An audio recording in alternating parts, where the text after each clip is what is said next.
Gjithsa Shtetet e Bashkuara dhe Irani diskutojnë nëse në treg mund të shfaqen 140 milion fuqi naftë pa planifikuara që do të ndikojnë në ofertë, pyetja kryesore për qytetarët është nëse nga e hëna do të ketë rritje të re të çmimeve të derivateve.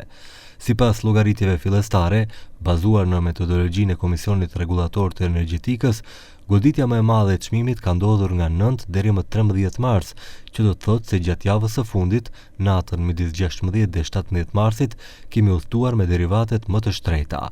Por çfarë mund të presim nga e hëna? Nga Komisioni Rregullator i Energjetikës për Televizion 21 thanë: Çmimet maksimale të shitjes me pakicë të derivateve të naftës përcaktohen sipas rregullores për formimin e çmimeve maksimale të shitjes me pakicë të disa derivateve dhe karburanteve për transport dhe përfshin çmimet e bursës për produktet e naftës gjatë 5 ditëve të fundit të publikuara në Platts European Market Scan, si dhe lëvizjen e kursit të dollarit ndaj denarit gjatë të njëjtës periudhë 5 ditore. Për këtë, nëse bëhet llogaritja sipas kësaj metodologjie, e cila bazohet në çmimin e bursës dhe jo në çmimin e naftës Brent, e cila ka rol të madh në formimin e çmimeve rafinerisht të derivateve, shihet se deri tani piku i rritjes ka kaluar dhe mund të pritet ose një korrigjim i vogël në ulje ose një rritje minimale prej 1 deri në 2 denar.